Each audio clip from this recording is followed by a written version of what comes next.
This is the Big O Show. This is the Big O Show.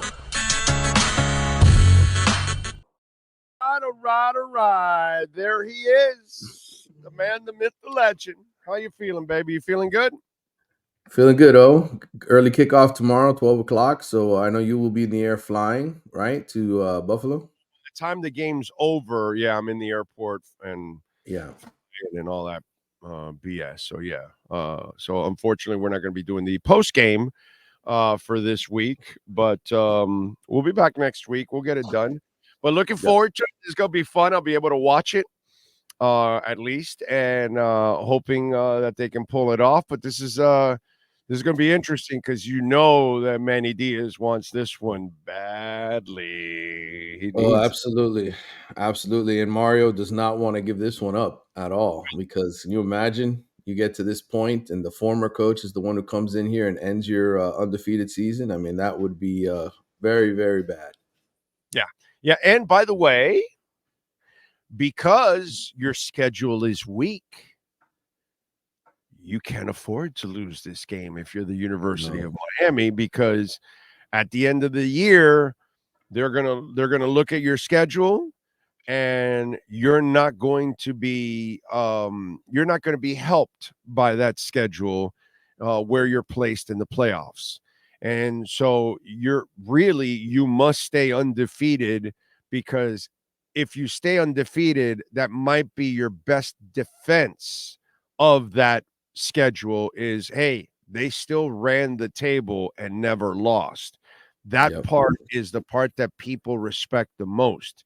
And so it's an interesting catch-22 that the Miami Hurricanes are in. It's not their fault that their schedule isn't strong. It's not their fault that Clemson isn't on the schedule until you get to the ACC championship game. Mm-hmm. So because you're not going to have a real nice win because FSU and Florida and all these other things aren't sexy, you got to win all these games, including this one. Losing any of these kind of games actually becomes catastrophic for the Canes, because you have a weak schedule and you ended up losing to a weak team on your schedule. That becomes the indictment. Absolutely. And, we'll get the first playoff rankings on Tuesday, by the way, for people who are curious. When do the playoff standings come out, or the playoff rankings, rather? And so, yes, this is not the time to lose a game to somebody who isn't ranked. And I'll tell you this. So somebody asked me in our ACC mailbag at The Athletic this week, do we think 3 ACC teams could find a way to get in the playoff? And I said, well, that's really funny, because there isn't an ACC team right now that even has a win over a top 25 team in terms of the 4 undefeated teams. Pittsburgh, Miami, SMU, and Clemson do not have a win over a ranked opponent. So that reflects poorly on the league. Now, look, Pitt is going to face SMU and Clemson in the weeks ahead. But the reality is, unless Pitt goes undefeated and wins those games, and Clemson and SMU continue to play well after those games, there won't be an ACC team probably with a win over a ranked opponent.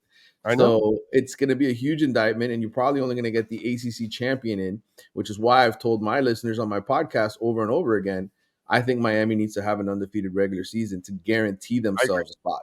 Because if they lose in the ACC championship game to Clemson, and let's say it's a blowout, let's say they lose, like, I don't know, the same way they lost last time, right? What was it, 38-3 or whatever it was when they made the ACC championship in 2017? There are going to be people saying, well, Miami just doesn't belong. They don't have a win over a ranked opponent.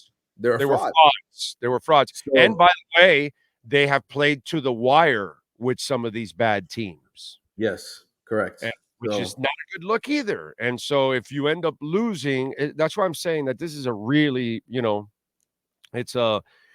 now, let's be honest. This is really not a great team. Mm-hmm. Okay. I mean, it's still a young team. It's not deep enough. It doesn't have a great defense. So, there are a lot of flaws on this team still. So let's not also lie to ourselves and think, well, they belong up there with all these top teams and they should be in the mix for the national championship and all that.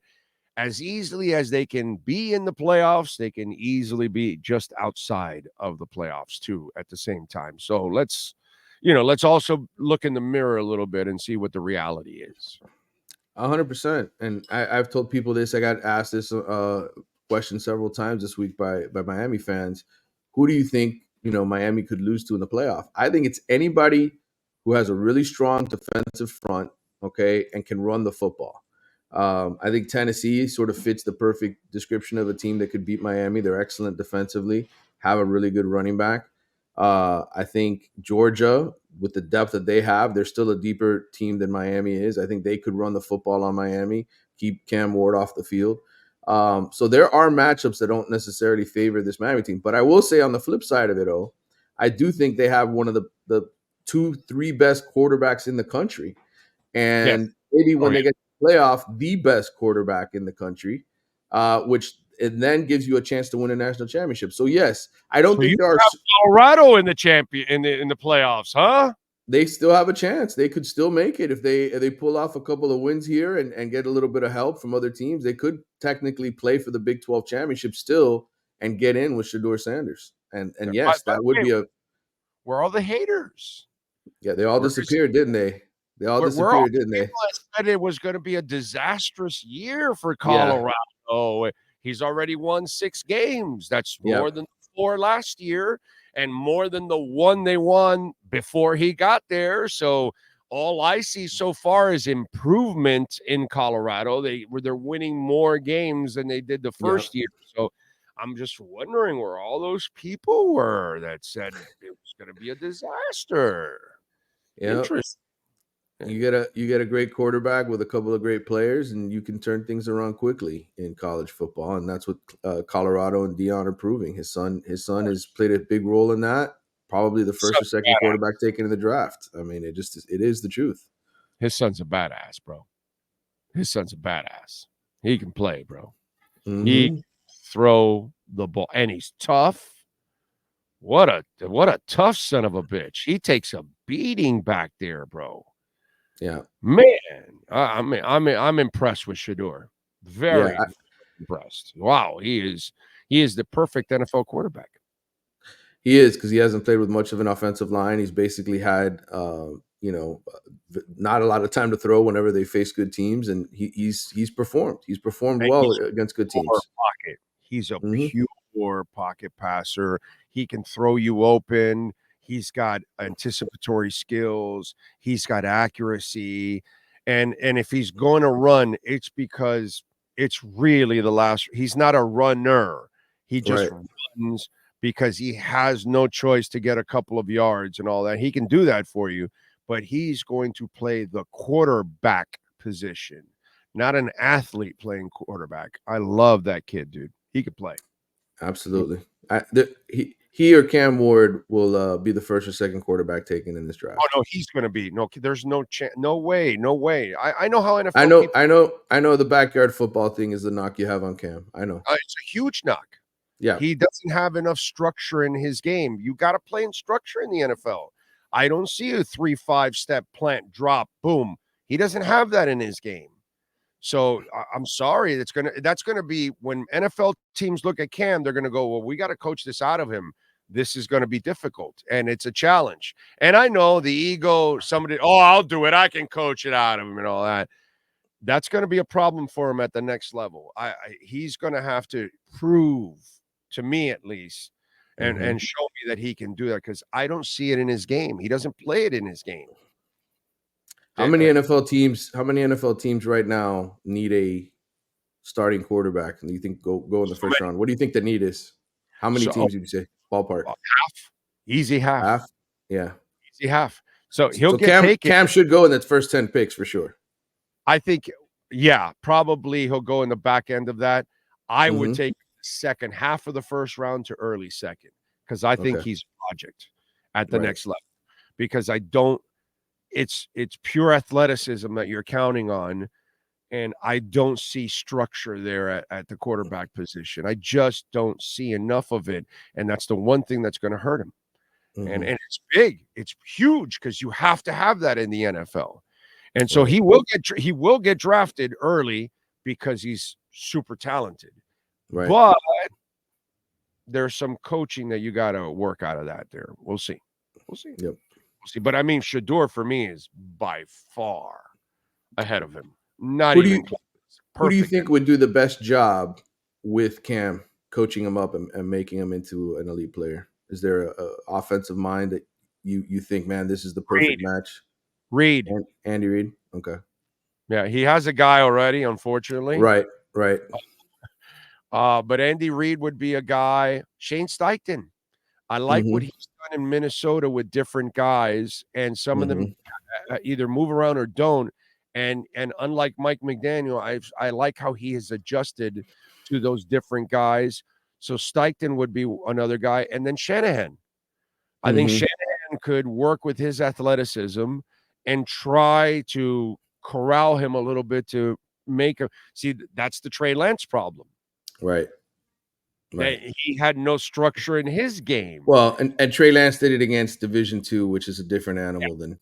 And I will say this: I think Ward has better accuracy than Lance does, Mm-hmm. but Ward also has some erraticness to his passing sometimes too. You know what I Mm-hmm. mean? And then the chances that he takes, that shit he has to erase in the Right. NFL. Oh my God, that throwing across the body stuff, that's death in the NFL if you're going to do that, a lot. And so he could get away with it at this level. At Yeah. this level, he is a Hall of Fame college quarterback at this level. Right. But at the next level, there has to be more structure in his game in order to succeed. That's all I'm Mm-hmm. saying. Yeah. But whatever. How does Duke win this game? So what does Mario have to do to make sure that doesn't happen? Give it to me. Duke is third in the country in takeaways as a defense. Manny Diaz, the inventor of the turnover chain, has basically done it at Duke again. That's why they're 6-2, because their team continues to give their offense extra possession. So number one, you can't be Cam Ward, who is taking those chances that we just talked about and just throwing the ball on the field. We saw it last week against Florida State, right? He proved it. Hey, they're going to take certain things away from us. What we're going to do, we're going to run the football on them. Duke's run defense is not elite. It's not very good. You look at some of their numbers. I got to look at it here if I have them on. I got like 80 screens up here, brother. So I apologize for not having it. But I know that they're giving up, I think, like 170. Thank God for Windows. There were days years ago when we didn't have Windows. And we only had one Windows. I've got all my stats and numbers up everywhere, man. So I apologize for not having this. It's a blessing. It's a blessing. Yes. Yeah, they are, as a run defense. And now I found the window I was looking for. As a run defense, they're 88th in the country, giving up close to 4 yards a run.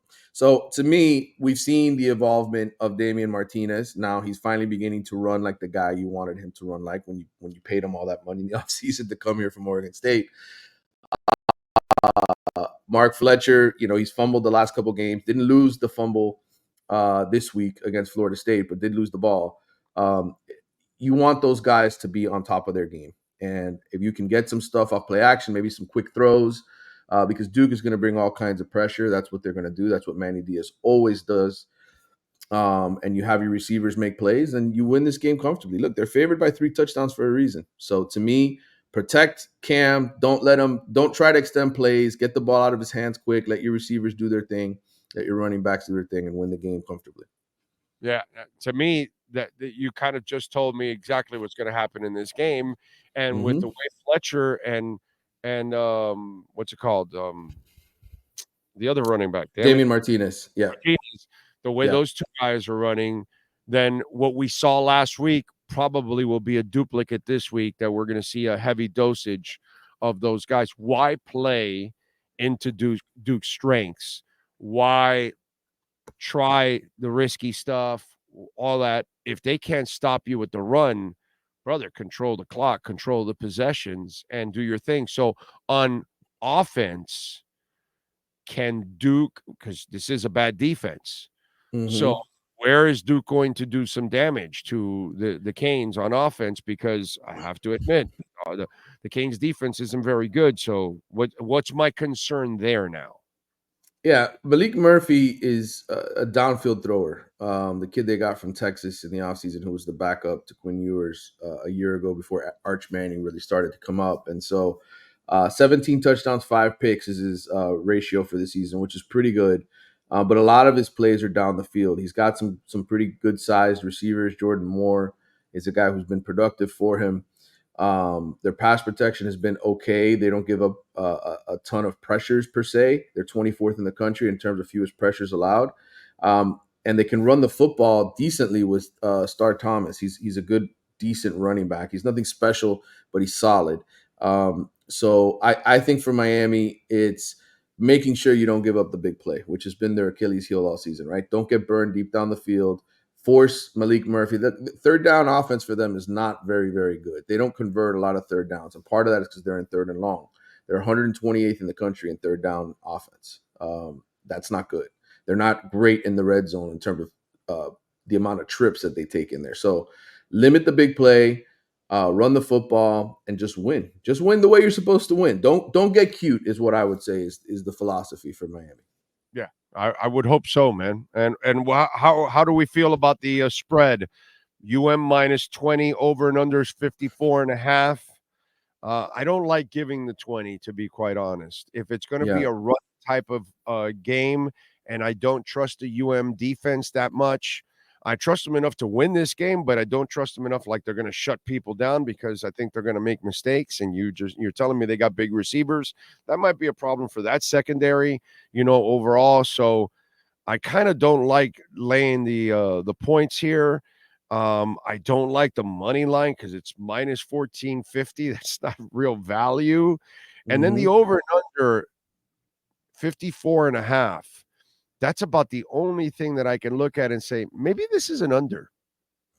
Yeah, SMU has a really good offense. Rhett Lashley obviously, worked with Manny, and last week they only scored 28 points. They turned it over 6 times, and they scored, the decisive touchdown in overtime to get to 28. So I'm not saying Duke is going to completely shut down this Miami offense, but I do think this is a game they score in the 30s. The question is, what does Duke get to? How many mistakes does Miami's defense? If you're looking at the over underline. So I would probably bet the under, but it's very, very close. I'm not super confident because I think Duke will score some points. I don't think Miami's going to shut them out. I view this as a 38-17, 38-21 type game. Something like that for Miami, where they run the football well, they have success, and they win it. They kind of pull away like they did against Florida State in the second half. But I don't think this is one where. Well, you got an over then. You got the over. Okay. Yeah, 54. I mean, it's right there. It's really, if Miami scores 34 and Duke scores 17, you're in the under. It's really, it's a tight number. I can see it being like a 17-point game. And right around that mark of 55, 50, 56 points. All right. Good shit. What do you got going on in the athletics so folks can check you out? Well, we just came out with our ACC mailbag, Grace Rayner and I, where we answered a bunch of questions, including Florida State. What's going to happen with them? Are they going to have a chance to turn things around at any point? Are there any examples of teams that have basically crapped the bed the way Florida State has and turned things around the following year? Not many, but there are a couple. I found some, Big O. I found some. But I bet those were long-term established programs that were winning and had the bad year and then bounced back. Right. Mark D'Antonio at Michigan State was one. Yeah, I bet you they weren't bad programs that had one good year and then had the bad and then went back. Right. I don't think that's what it is. I bet. I'm just saying in your research. You can get the complete answer in there. But yes, I can tell you. I'll share one of them. Michigan State is one example. Mark D'Antonio was there for a while, had a good team, then went 3-9. Went 3-9, and then the following year got back to 9 wins. So there is a chance that FSU, and look, we are in the transfer portal era, so it is a different era than back then. So we'll see what happens there. But some good stuff to chew on there. My oddly specific predictions, which I do every single week as well, and the new Wide Right podcast. Those are all things you can check out from me at The Athletic. All right, good stuff. Follow him on Twitter at Manny_Navarro. Manny, as always, thank you, my brother. Enjoy the game. Enjoy the weekend. We'll catch up on Tuesday.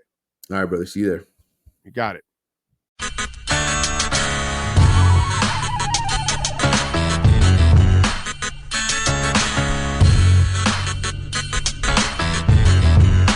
This is the Big O Show. This is the Big O Show.